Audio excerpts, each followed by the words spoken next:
quand même plein de petits tips pour faire en sorte de rester dans le game. Bonjour, je m'appelle Charlotte Bouteloup, je suis journaliste et je suis sur Riwell. Après mon école de commerce, j'ai fait un stage de fin d'études à France Inter. J'ai rencontré William Lémergie. Je suis devenue chroniqueuse cinéma à Télématin et ça a duré 18 ans. En marge de Télématin, j'ai été à France Inter, sur RTL et puis j'écrivais aussi en presse écrite. Et aujourd'hui, je continue à faire mes interviews sur les réseaux sociaux. C'est des gens du cinéma, mais c'est surtout des gens qui m'inspirent. J'ai fait des interviews beaucoup plus longues que celles que je faisais en télé. On peut dire des trucs hyper intéressants. Pas du tout focus cinéma, c'est-à-dire ma vie, mon œuvre, mais aussi le climat, ma vie de maman, le monde de demain. Ça donne vraiment pas confiance en soi parce qu'on se regarde par le prisme d'une caméra, tout est amplifié, on voit tous nos défauts, mais en même temps, on doit très vite apprendre à lâcher parce qu'on n'y peut rien, c'est que de la télé, il y a plus grave dans le monde. On veut plaire parce qu'on a envie d'être regardé et que nos propos soient entendus. Je me prends des réflexions très dures sur les réseaux. Il faut que ça coule, je lâche. Et puis maintenant, quand je me prends des réflexions difficiles, je coupe. En fait, je bloque. On n'est pas là pour se faire emmerder. Je ne savais pas que je faisais un burn-out. J'avais juste l'impression, et c'était le cas, d'avoir un rythme de travail effréné. Et comme c'était du direct, il fallait rendre le travail, être toujours au top. Ça commence par un malaise sur un tournage, t'es irascible, tu dors mal. J'ai fait des pauses, ça m'a aidé, mais faire un burn-out, c'est pas juste se reposer et faire des grasses mat. Il ne fallait plus que je continue à faire un travail que j'avais adoré parce que je ne m'y épanouissais plus. Tu te réécoutes et surtout tu essaies de faire rentrer de la joie dans ton travail et d'essayer du moins de ne plus faire de concessions avec soi-même. Il y a des études qui ont montré que les gens qui font des burn-out, ce sont des gens très forts psychologiquement. Ton esprit prend le dessus et n'écoute pas ton corps. Et puis après ça craque.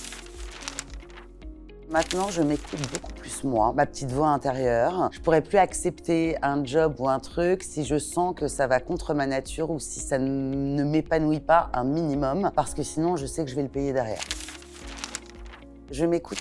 Et surtout, j'apprends à dire non. Je me remercie aussi et je remercie les autres. Les copines, évidemment, heureusement qu'elles sont là, mettent de la joie dans des petits trucs et puis je prends soin de moi en ne faisant plus ce que j'ai pas envie de faire. Se respecter soi, en fait.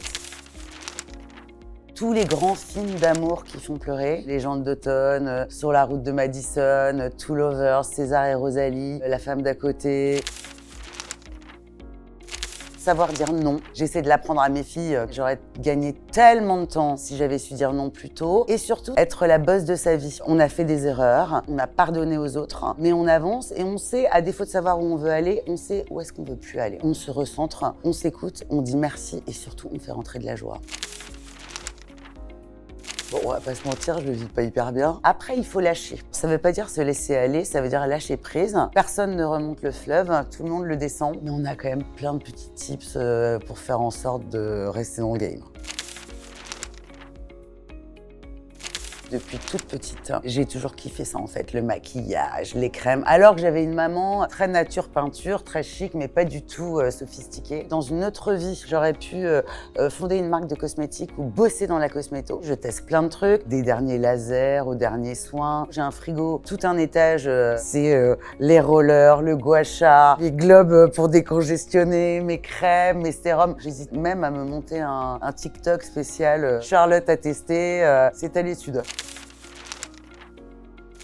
Le matin, mon grand kiff, je me réveille 15 minutes avant que mes filles se lèvent. Je me mets une petite méditation de Cédric Michel, parce que j'adore ce mec. Méditation de la joie ou méditation de la confiance. Et pendant ce temps-là, masque LED rouge, lumière infrarouge. Je trouve que ça donne du glow, ça lisse les traits et t'es au top pour commencer la journée. Pas de petit déjeuner à part une ricorée et un cocktail collagène, antioxydant, magnésium, ça c'est mon shoot. Un très bon sérum. Tous les 15 jours, je change. J'habitue pas trop ma peau. Gua sha ou roller, c'est une manière de prendre soin de soi, c'est-à-dire que pendant que tu fais ça, t'es centré sur toi en fait.